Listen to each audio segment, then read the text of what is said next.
Vous écoutez Radio Lomé, il est 12h30.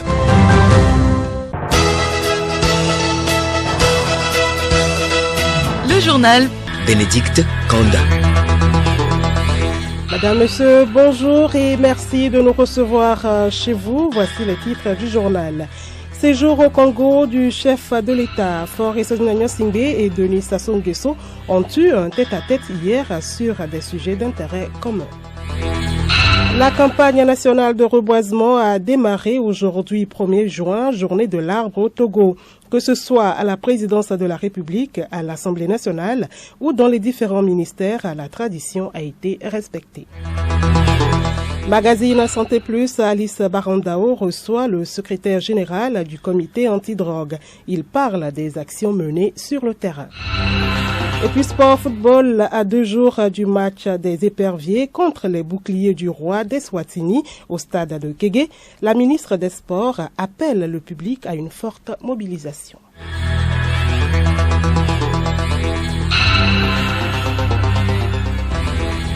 radiolomé.tg. Bienvenue à tous. Le président de la République, Faure Gnassingbé, était hier à Brazzaville, au Congo, pour une visite d'amitié et de travail. C'est dans le cadre des excellentes relations de coopération qu'entretiennent les deux pays. Avec son homologue Denis Sassou Nguesso, le président Faure Gnassingbé a eu des entretiens en tête-à-tête sur des sujets d'intérêt commun d'ordre bilatéral et continental. Journée nationale de l'arbre aujourd'hui 1er juin à la présidence de la République. C'est Madame Sandra Blamba Johnson, ministre secrétaire générale de la présidence de la République, représentante du chef de l'État Faure Gnassingbé, qui a donné le ton en mettant des jeunes plants d'ornement d'Aracacia excelsa en terre. Pour le ministre conseiller du chef de l'État Présim Fetcheou, il s'agit de lutter contre la déforestation et de faire du Togo un pays vert. Nous venons par cet acte marquer encore un point pour la vie. L'arbre, c'est la vie. À travers la plantation des arbres, nous luttons contre les changements climatiques, la déforestation et contre la sécheresse. Vous savez que les pluies se sont raréfiées parce que nous n'avons plus de forêts, parce qu'on n'a plus d'arbres. Et pour ça, les plus hautes autorités de ce pays, le chef de l'État en particulier, ce Faure Gnassingbé, a pris les devants à lancer la campagne nationale de reboisement. Occasion pour le personnel de la présidence de lancer un appel à toute la jeunesse togolaise à faire de cette campagne nationale de reboisement un engagement citoyen dans la lutte contre les changements climatiques. Cet acte que nous venons de poser, c'est avant tout un geste citoyen, un engagement qui est déjà renouvelé par tous les Togolais depuis 45 ans. Donc c'est vraiment un appel à tous les Togolais d'aller vers ce Togo vert que nous voulons tous. Nous sommes conscients des défis liés au changement climatique et ces défis-là ont un gros impact sur les populations au plan économique, au plan social. À l'Assemblée nationale, la présidente Yawa Digodi Tchegan a mis en terre des gaillacs dans le jardin de l'institution ce matin. Les députés et le personnel administratif en ont fait de même. 200 000 plants sont prévus pour tous les députés pour le compte de cette campagne. Pour la 5e année consécutive, le gouvernement a lancé la journée nationale de l'arbre au centre d'enfouissement technique des ordures à Dakepe. Le ministre en charge de l'administration territoriale a mis en premier un plan en terre. Payadoua Popessi. Nous avions l'habitude de planter le 1er juin depuis des décennies. Nous avons obtenu des résultats, mais ces résultats sont insuffisants par rapport à la situation de changement climatique. Donc il faut changer. Et le changement, ce n'est plus une journée de l'arbre, mais c'est une campagne nationale de reboisement. Tout le monde est conscient des changements climatiques, les inondations, la sécheresse. La solution, c'est de planter les arbres. Ce n'est pas si difficile. Il faut que chacun apporte sa contribution pour que nous puissions réussir cette lutte-là. 1500 plants seront mis en terre cette année avec pour idéal de construire une ceinture verte autour du centre. Folibazi Katari, ministre de l'Environnement et des Ressources forestières. Ce centre est un centre où on déverse presque tous les déchets de la ville. Or, quand on verse les déchets, ça participe à la pollution. Pour essayer de gérer les effets néfastes de cette pollution, ce que nous pouvons faire, c'est de planter les arbres qui purifient la nature, qui absorbent le carbone. Et en retour, vont essayer de rejeter dans la nature l'oxygène. Les représentants des missions diplomatiques, des institutions de la République, du système des Nations Unies et des municipalités ont répondu tous à l'appel du gouvernement pour cette opération. Le ministère de la Sécurité et de la Protection civile n'a pas dérogé à la règle. 1500 plants composés notamment de flamboyants, de cocotiers et d'acacias ont été mis en terre. C'est le camp de base d'intervention de la police nationale de Logopé qui a servi de cadre pour l'activité. Le secrétaire général du ministère, Vincent Kombi, a exhorté les différents services à un bon entretien de ces jeunes plants. Nous nous sommes retrouvés ici sur le site de Logopé, qui est un site appartenant au ministère de la Sécurité et de la Protection civile, dans le cadre de la politique de reboisement lancée par le gouvernement depuis des années. Donc nous avons exhorté l'ensemble des services à non seulement commencer aujourd'hui, mais à poursuivre ça tout le mois de juin et tout le reste de l'année. Et surtout à instruire leurs hommes pour l'entretien de ces plants. L'essentiel n'est pas de mettre sur terre des plants, mais c'est de les entretenir. Le ministère en charge de la communication a procédé à la mise en terre des caillasses sénégalais 6 sur son site à GTA. Odette Pira. Le temps a été donné par le ministre Akoda Ayewadan, en charge du dit ministère, suivi des directeurs, dont celui de Radio Lomé et des journalistes. Ministre Akoda Ayewadan. Le geste que nous faisons les uns et les autres reste un engagement personnel à contribuer à la protection de l'environnement, un engagement à lutter contre le réchauffement climatique et puis un engagement envers nous-mêmes parce qu'on le sait, un arbre c'est beau, un arbre c'est bien, un arbre c'est nourrissant. Un arbre, ça apporte la fraîcheur. Un arbre, ça nous protège. Pour toutes ces raisons-là, le geste que nous posons et le cadre que nous avons choisi d'ailleurs milite en ce sens. Aujourd'hui, nous avons choisi de mettre en terre des plants à l'endroit qui abritera très prochainement l'office, la RTVT. Et pour nous, c'est un engagement pour l'avenir. Le ministère va accompagner cette campagne par la sensibilisation, a ajouté Akoda Ayewadan. La communication est décisive puisque nous devons continuer à sensibiliser les uns les autres en ce que désormais, tous les jours, nous pouvons planter, entretenir nos plants, mais aussi faire en sorte que les uns et les autres comprennent que ça reste un engagement de tout un chacun pour que la campagne soit une réussite et que notre pays soit protégé. Le ministère du Développement à la base de l'emploi des jeunes participe aussi à cette campagne. Il a mis en terre de jeunes plants ce mercredi à la Maison des Jeunes à Lomé. Pacom Johnson. L'opération de reboisement du ministère va porter sur plus de 600 plants. Les associations de jeunes Jade Togo et T510 avec une trentaine de volontaires se sont mobilisés autour du ministre Myriam Dossou d'Almeida pour l'opération. La planète est en danger. Le Togo joue sa partition. La jeunesse togolaise doit s'engager et j'étais vraiment ravie d'avoir autour de moi cette journée symbolique de l'arbre 3 associations de jeunes qui se sont mobilisées pour contribuer à la reforestation et à la lutte contre le réchauffement de la planète. Pour Raïsta Doubé de D50, porte-parole des associations, il s'agit pour la jeunesse de participer eux aussi à la protection de l'environnement. Merci au ministère du Développement à la base de la jeunesse de nous accueillir ici aujourd'hui. Puis merci aux jeunes qui se sont mobilisés aujourd'hui pour planter des arbres avec nous. C'est très important que nous fassions tous parce que planter un arbre, c'est protéger la planète, c'est protéger notre avenir. Pour marquer cette campagne, des plants seront mis en terre dans les maisons et centres de jeunes à travers le pays. Le long de la clôture du camp Bir sur le boulevard de la CEDEAO et la bordure de la route de la cour d'appel ont été des endroits où la CNSS et d'autres institutions réunies au sein du Fonds vert ont mis en terre des plants ce matin. Elles entendent contribuer à la restauration du couvert végétal. Geneviève Bougnon. Vêtu majoritairement de t-shirts blancs avec casquette sur la tête, le personnel de la CNSS, de la LONATO, de la SGI, de l'ETR, du GTA et de la DGDN a mis en terre 5200 badamiers ou yovositi et acacia ou zangerati. Eglo Ayaouvi, directeur des grandes entreprises à l'ETR. Les effets recherchés, c'est sauver la terre, sauver la vie.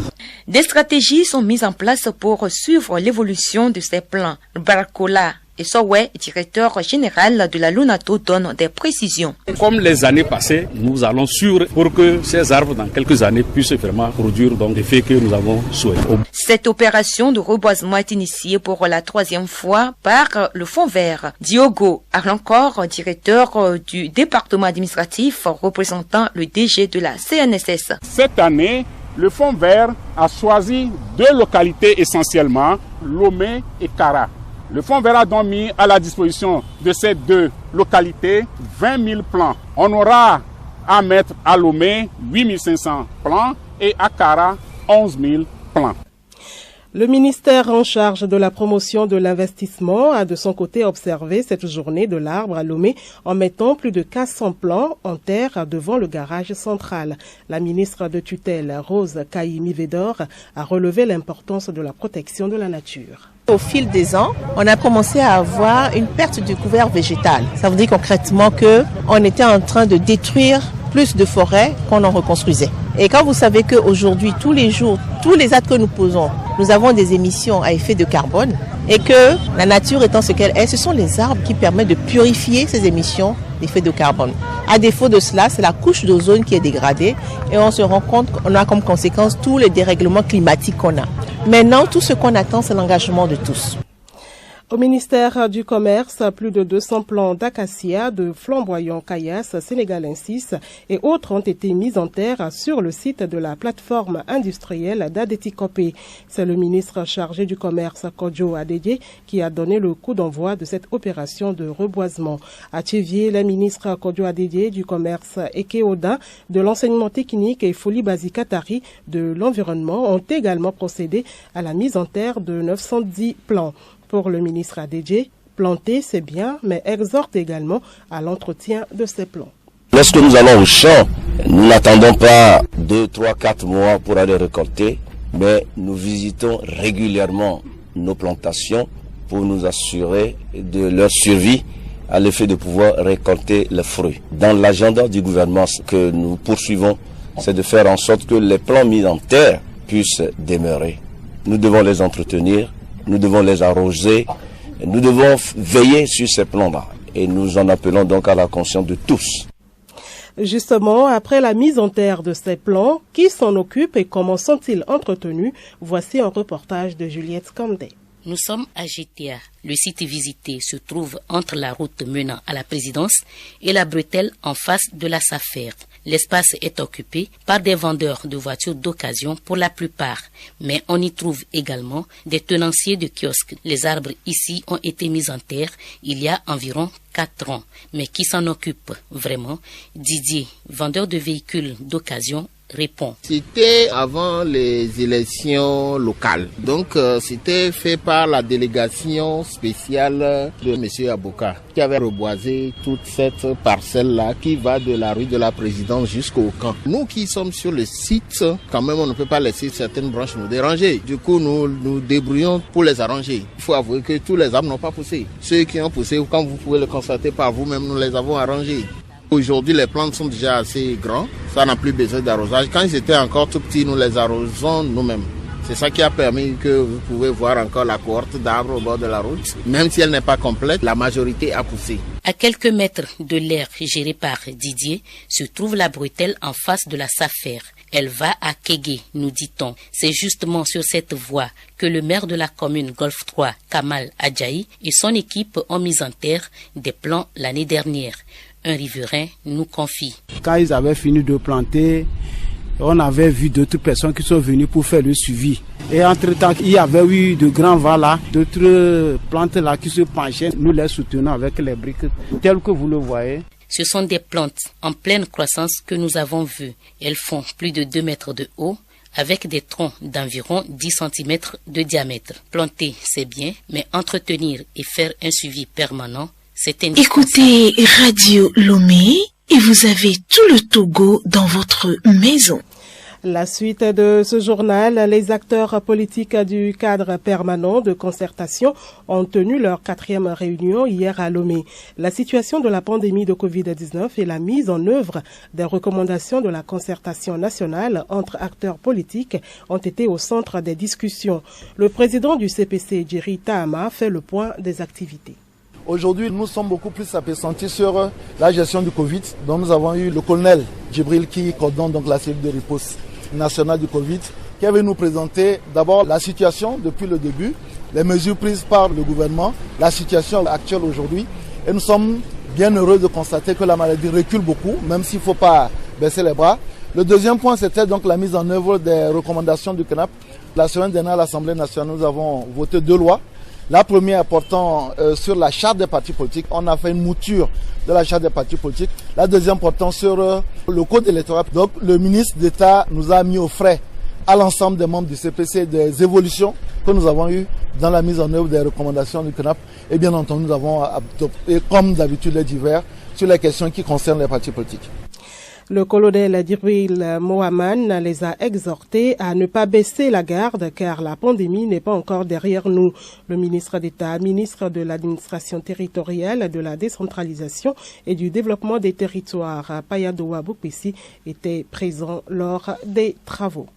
Écoutez Dio Lomé et vous avez tout le Togo dans votre maison.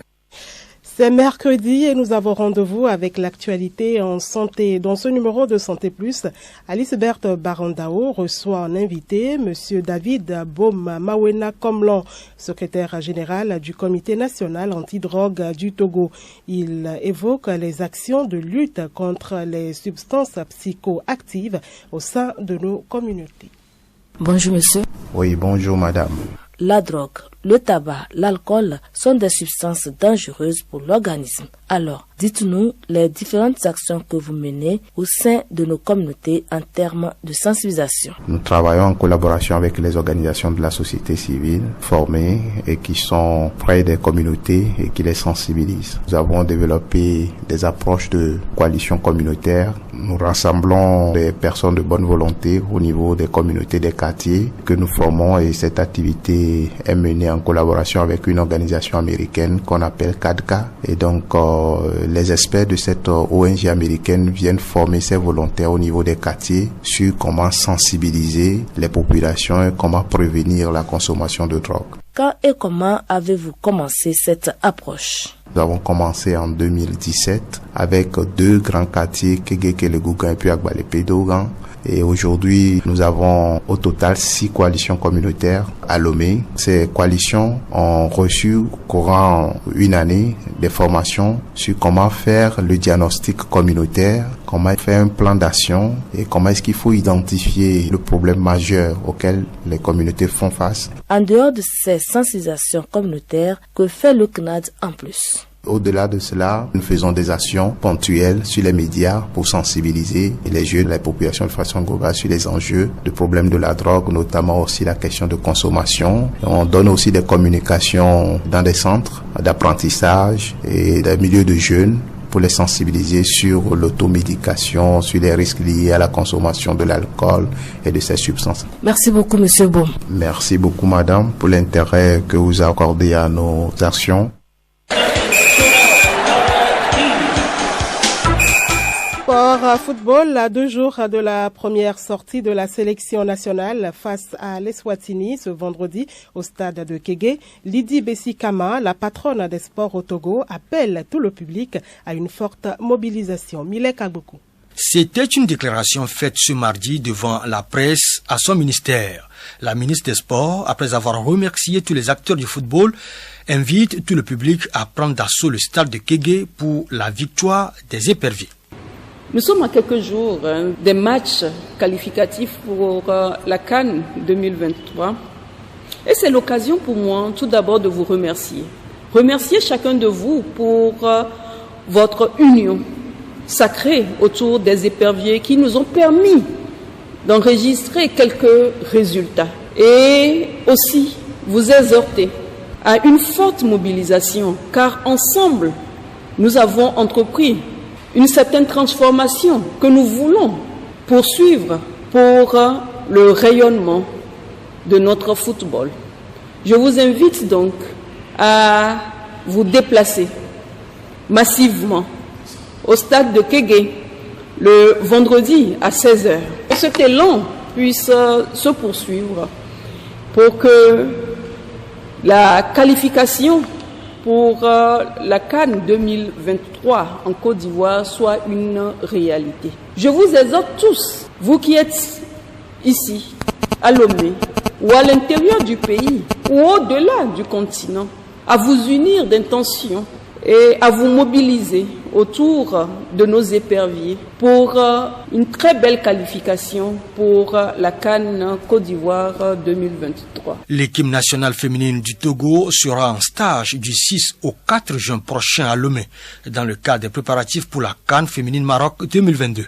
Dans un communiqué publié ce mardi, la Fédération togolaise de football a dévoilé la liste des joueuses convoquées pour ce second regroupement. Mis à part les joueuses évoluant déjà dans le championnat national, quelques internationales seront également à ce stage, notamment Dagno Fania Manela de Al Ain aux Émirats Arabes Unis ou encore Njabara Amiratou de Raja Anaruda au Maroc. Merci à vous, Milek Agbokou. L'information insolite pour terminer. En Espagne, une habitante de Gérone a récemment reçu une amende de 100 € pour nuisance sonore. Elle était absente et avait oublié d'éteindre son réveil avant de partir. Au bout de 2 jours, les voisins, excédés par le bruit, ont porté plainte.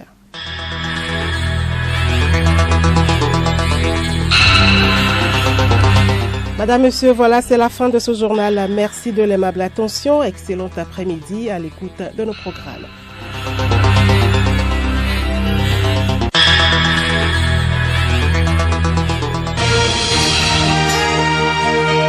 Radio Lomé, boîte postale 434, email radiolomé@radiolomé.tg. radiolomé.tg